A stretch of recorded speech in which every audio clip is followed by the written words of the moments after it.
प्यारे बच्चों, rotational motion को कंटिन्यूअस आगे बढ़ाएं। देखिए, टी एक जैसा काम करेगा लीनियर मोशन के लिए भी, एंगुलर मोशन के लिए। ठीक है, इस टी पे ध्यान देना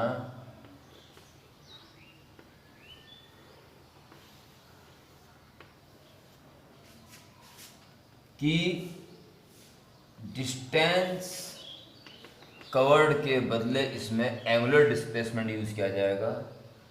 ऑल वेलोसिटीज के बदले इसमें एंगुलर वेलोसिटीज यूज की जाएंगी एंड लीनियर एक्सीलरेशन के बजाय इसमें अल्फा काम आएगा, जबकि टी एक जैसा रहेगा। ओके, देखिए, जब कोई पार्टिकल यूनिफॉर्म एक्सीलरेशन ए के साथ इनिशियल स्पीड u से फाइनल स्पीड v एक्वायर कर ले, टाइम t लगाए, इसी एक्सीलरेशन के साथ चले और डिस्टेंस कवर्ड s, तो हमें इसके कॉरस्पॉन्डिंग यहाँ क्या कहना चाहिए कि initial angular velocity, linear angular, omega naught after some time t, both for same for both motions becomes omega after time t. Distance traveled s की जगह angular displacement covered theta and constant acceleration की जगह constant angular acceleration। तब जाके यहाँ तीन equations थी बच्चों, v equal to u plus at, s equal to ut plus half at square and v square is equal to u square plus 2as, and in retarding case all formula has the minus sign. Similarly, hence omega is equal to omega naught plus alpha t s, and hence angular displacement theta is equal to omega naught t plus half alpha t square, and omega square is equal to omega naught square plus 2 alpha theta। ठीक है, आप क्या करेंगे और ये भी continue चलता रहेगा। ठीक है, अब आप अपने नोट्स को आगे बढ़ाते हुए हेडिंग डालेंगे, equations of uniform accelerated circular motion. ये हेडिंग डाल के और सीधा इन तीन इक्वेशंस को नोट कर लें, बस इसी जरूरत नहीं, ये तो लंबा चलेगा। आप केवल इन तीन इक्वेशंस को नोट करें, इसको बल्कि डायग्राम से नोट कर लें और अच्छा होगा। यूनिफॉर्म एक्सीलरेशन अल्फा, ये वाला बॉक्स पोर्शन नोट कर लें, हेडिंग डाल के जो मैंने बोली, और ये नोट कर लें पहले।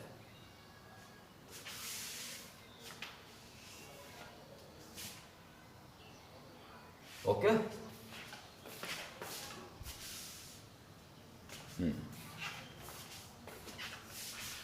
चलिए next heading,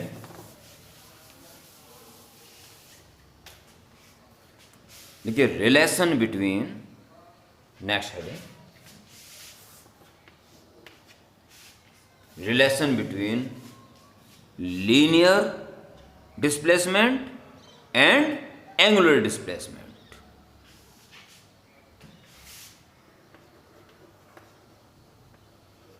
We have angle is equal to r upon radius, तो d theta is equal to ds by r।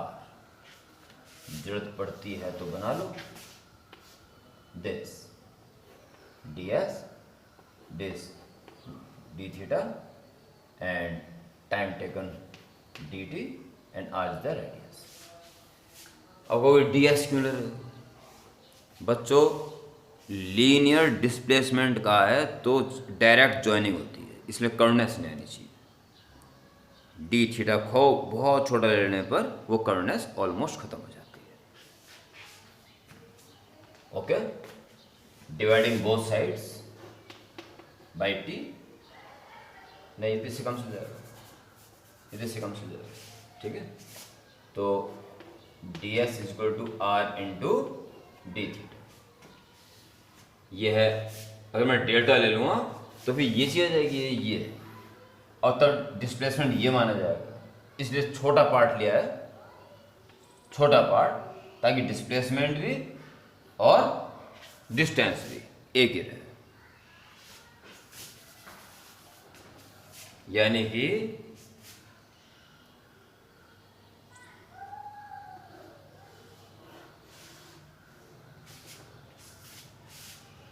Angular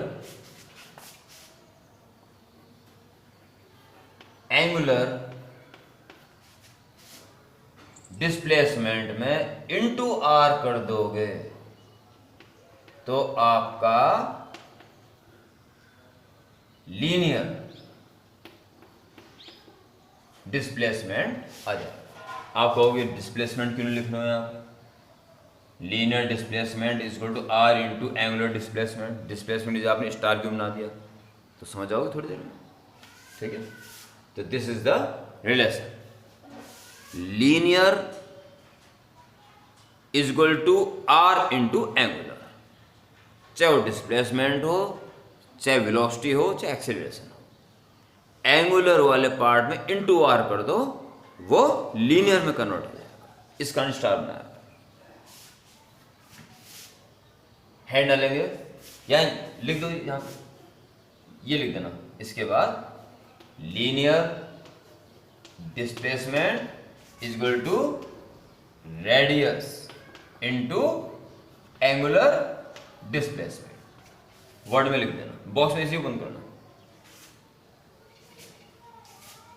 okay, next hand डालेंगे,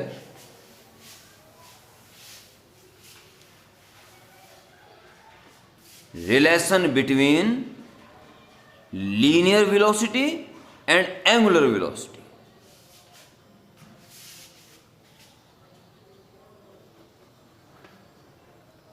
We have ds is equal to r into d theta। तो अभी करा proof, वैसे भी angle is equal to r upon radius, ठीक है। Dividing both sides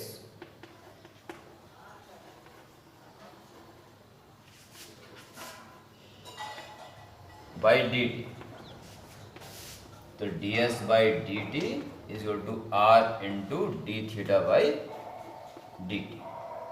ds by D T linear velocity और r into D theta by D T angular velocity.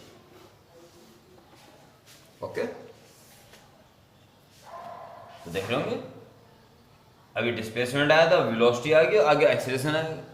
Angular वाले part में इनटू आर कर देने से वो लीनियर में कन्वर्ट हो जाता है। ओके,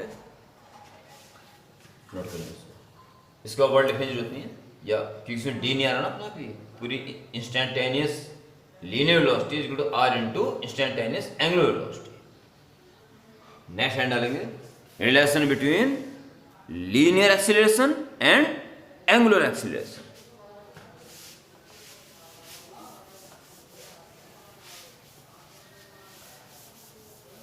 देखिए we have v equal to r, और लिख दीजिए differentiate both sides with respect to t। तो इसका डेरिवेटिव dv बाई डी किस रिस्पेक्ट में, t इक्वल टू आर तो कांस्टेंट है, d omega by D t. What is dy by dt? The rate of change of linear velocity is linear acceleration, r into the rate of change of angular velocity, angular acceleration.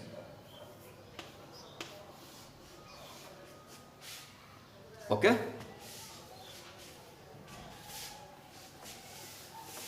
चलिए कुछ छोटी मोटी बातें थी, इन्हें जल्दी करके अब आगे सुने।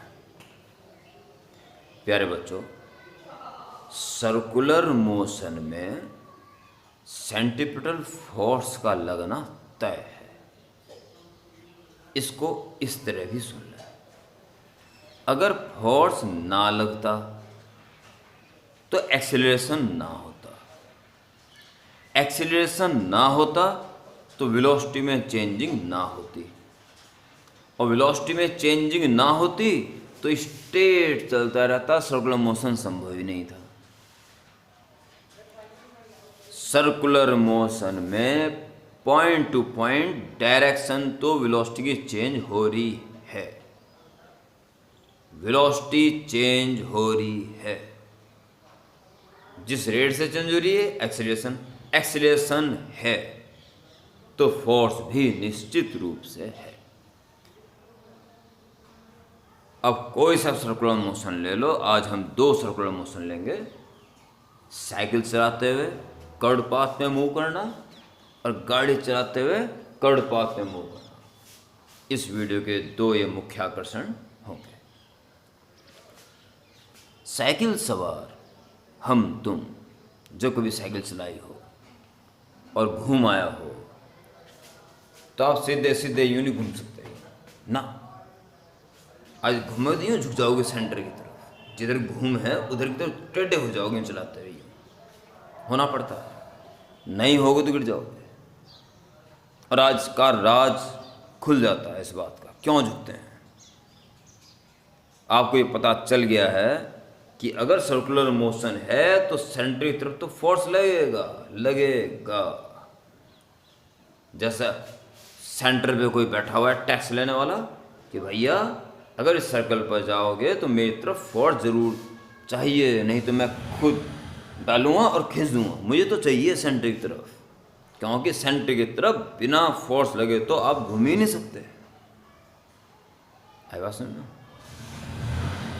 हैंड डाल दें। Motion of A cyclist on curved path, motion of A cyclist on curved path.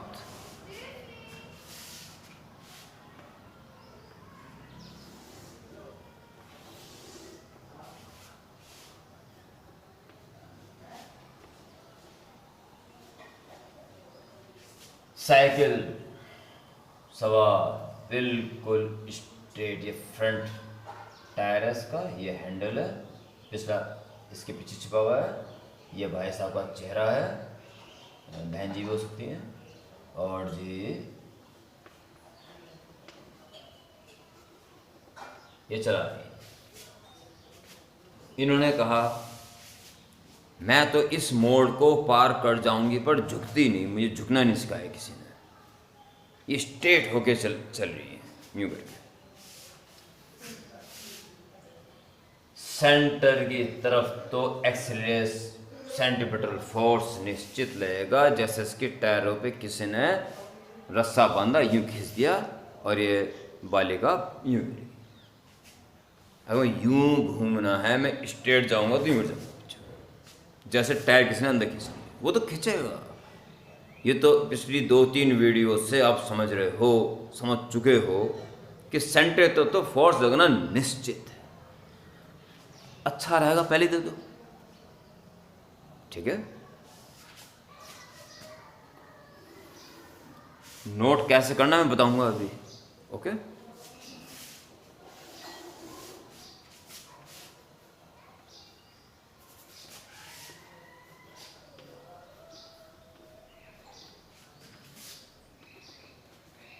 तो वर्टिकल लाइन में इस गुड़िया ने झुकना स्वीकार नहीं किया था,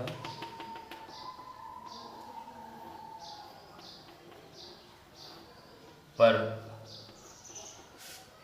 मेरे द्वारा समझाने पर बालिका समझी, ओ आई सी, और फिर उसने अगला मोड़ सेंटर की तरफ झुक के।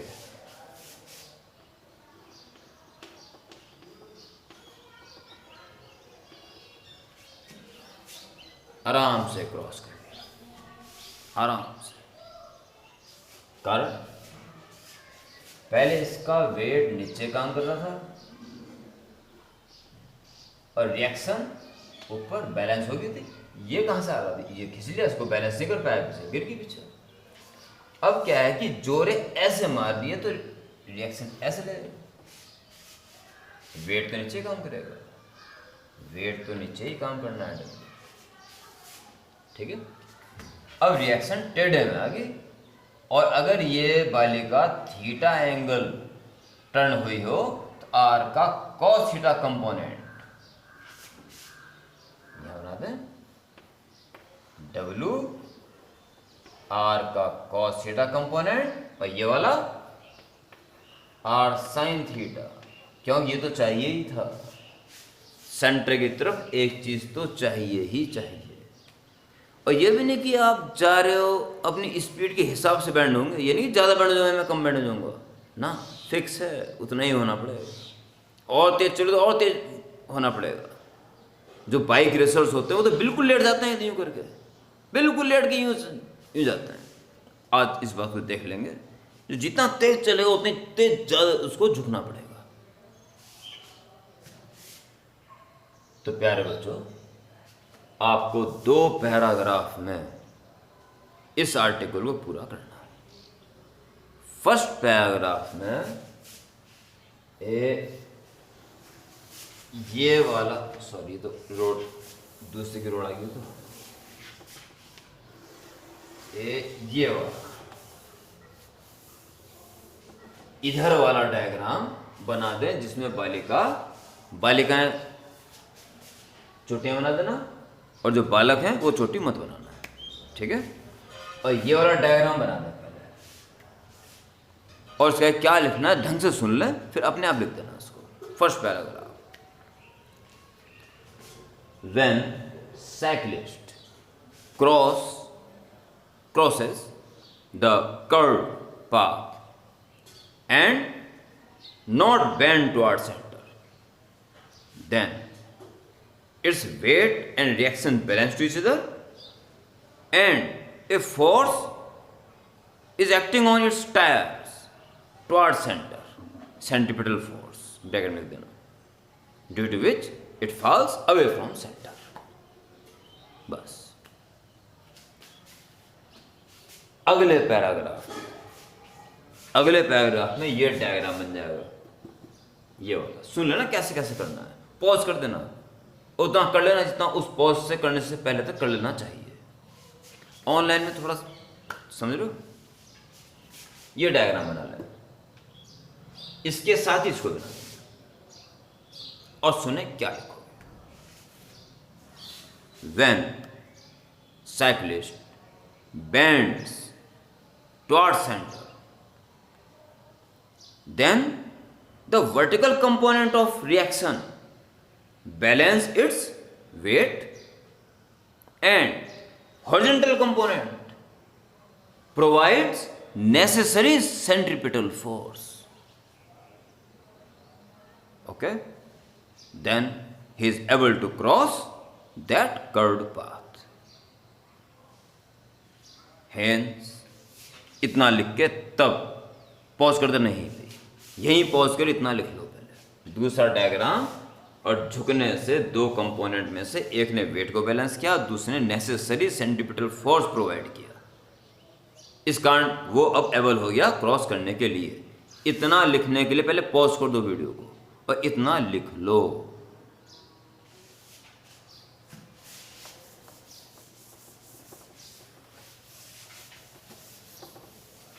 उम्मीद करता हूं मेरा कहना मानते हुए आप यहां तक लिख चुके हो ना। तो आर साइन थीटा ने काम करा सेंट्रीपिटल फोर्स का, जो कि होना चाहिए mv² आर इस मोड की रेडियस, यानी कि रेडियस ऑफ कर्वेचर, एंड अगर ये इसके इक्वल ना होता तो सेंट्रीफ्यूगल फोर्स ना मिलता, फिर उसको गिनना था। और आर कॉस थीटा को बैलेंस करना पड़ रहा है इसके वेट को, mg। ठीक है,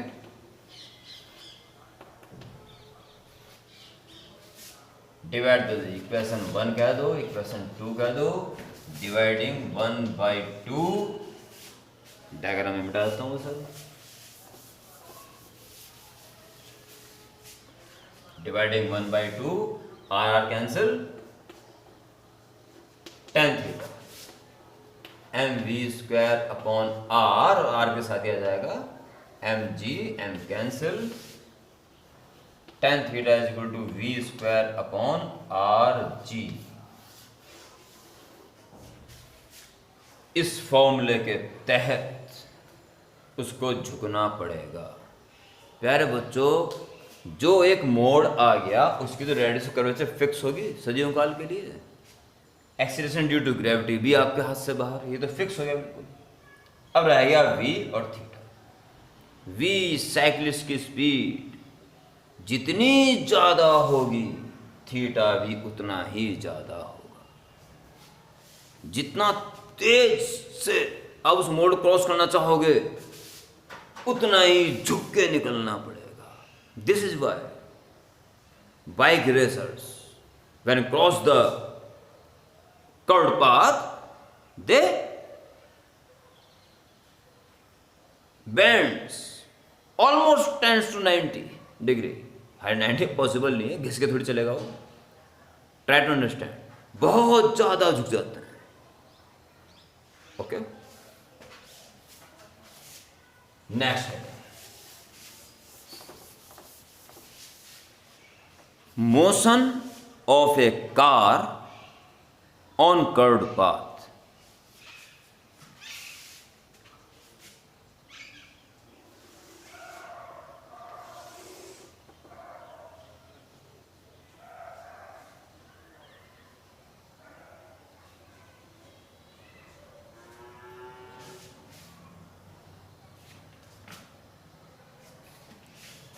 हाँ जी, बात तो वही है सारी सारी। झुकोगे तो रिएक्शन का एक कंपोनेंट सेंट्रीपिटल फोर्स प्रोवाइड कर देगा, और ये करना चाहिए। अब मैं साइकिलिस्ट नहीं हूं, अब मैं कार चला रहा हूं, और ये ऐसा बैंड आ चुका है, और मैं अब मुझे पता है कि मुझे इधर झुकना पड़ेगा। यानी मेरी कार के इधर की दोनों टायर मुझे हवा में उठाने पड़ेंगे। दम संभव नहीं है। हो सकता मैं उठा लूं, पर हर कोई नहीं उठा सकता। ठीक है, पर उठाना तो पड़ेगा, सेंट्रीफ्यूगल फोर्स तो चाहिए। ये तो आपके दिमाग घुस चुकी है ना बात, कि सर्कुलर मोशन पे चलोगे तो सेंटर की तरफ तो फोर्स चाहिए ही चाहिए। बहुत बड़ा राज है बच्चों, ये बहुत बड़ा राज। ठीक है, वीडियो के अंत में बताऊंगा कुछ कॉमेडी टाइप से। ठीक है, पता चल जाएगा। पहले इस आर्टिकल खत्म कर लो। तो क्या है कि कार को उठना तो पड़ेगा, उठाना तो पड़ेगा। अब कैसे उसके साइड के दोनों पहिए ऊपर उठाएगा, हर कोई निकाल पाएगा कार को? इसका भी समाधान कर लिया गया। अरे भैया, अगर हम कार को नहीं उठा सकते, रोड तो उठा सकते हैं यार। देखा आपने, हर मोड़ों पे, कोई भी मोड़ होगी, आउटसाइड से रोड ऊंची उठी रहती है यूं करके। ये स्टेट रोड नहीं है, ये थी स्टेट रोड, ये ऐसे उठा दी गई। कार यहां यूं आती है, यूं होके आएगी यूं करके। ये जो है फ्रंट 2 टायर्स,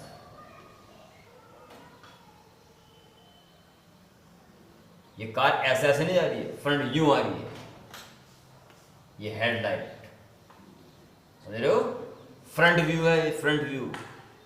फ्रंट के दोनों टायर्स और आउटर टायर इसका और एक उसके पीछे है, और इस साइड सेंटर तरफ टायर एक ही है उसके पीछे है। Try to understand.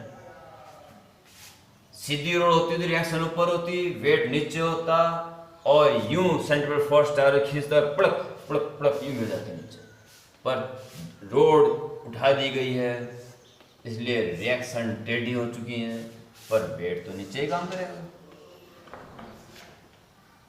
ठीक है, और ये रिएक्शंस R1 R2 इन टाइप से ज्यादा जोर पड़ेगा, उस पर शायद कुछ कम पड़ेगा, कम ज्यादा हो सकता है। तो अगर थीटा एंगल रोड को बेंड कर दिया गया है तो R1 R2 टेढ़े हो चुके हैं। अब इसके वर्टिकल कंपोनेंट वेट को बैलेंस करेंगे और हॉरिजॉन्टल कंपोनेंट वो काम करेंगे जो जड़ है, जो चाहिए सर्कुलर मोशन को क्रॉस करने के लिए। क्या चाहिए? Centripetal force. प्यारे बच्चों, अगर आप ये वीडियो देख रहे हो, इसी वक्त लिख दो अपनी कॉपी में जय हिंद, या आपकी अटेंडेंस मानी जाएगी। चुप, और किसी को शेयर नहीं करोगे।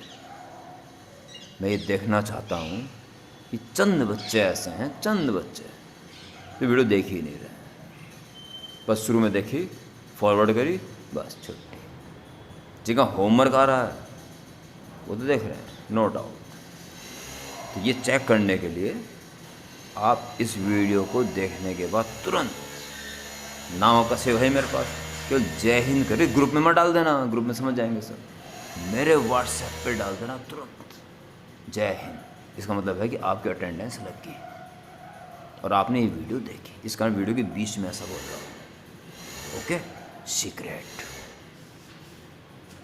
हाँ जी, तो ये डायग्राम बन जाएगा motion of car on curved path, जो हेडिंग डाली सबसे पहले diagram.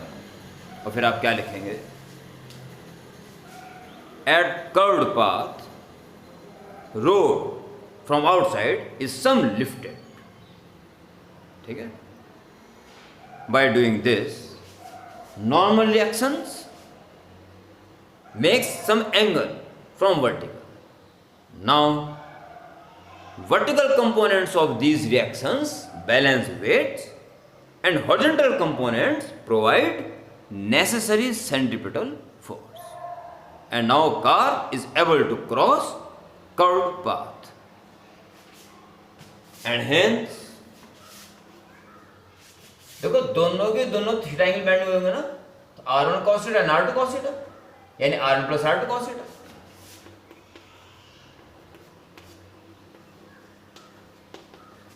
Balance mg equation 1 and R1 sin theta and R2 sin theta, तो sin theta common, R1 plus R2 sin theta is equal to क्या करा? इस कंपोनेंट ने centripetal force provide करा और ये एक्यूरेट mv² के बराबर हो गया, तो मिल गया उसको टैक्स और वो पार हो जाएगा। नहीं मिला इतना या इससे ज़्यादा मिल गया, ये रोड बहुत ही ज़्यादा खड़ी कर दी करके, तो नीचे गिर जाएगी। एक्यूरेट इतना ही चाहिए अगर क्रॉस करना है, तो ना कम ना ज़्यादा। इक्वेशन 2 डिवाइडिंग, इस बार साइन नीचे लिख दिया मैंने, तो 2 में 1 का डिवाइड करना, डिवाइडिंग 2 by 1, और ये कैंसिल जाएगा और sine upon cos becomes tan theta, same वही है जो साइड में था, इसमें देना डिवाइड 2 में mv² upon r and divided by mg,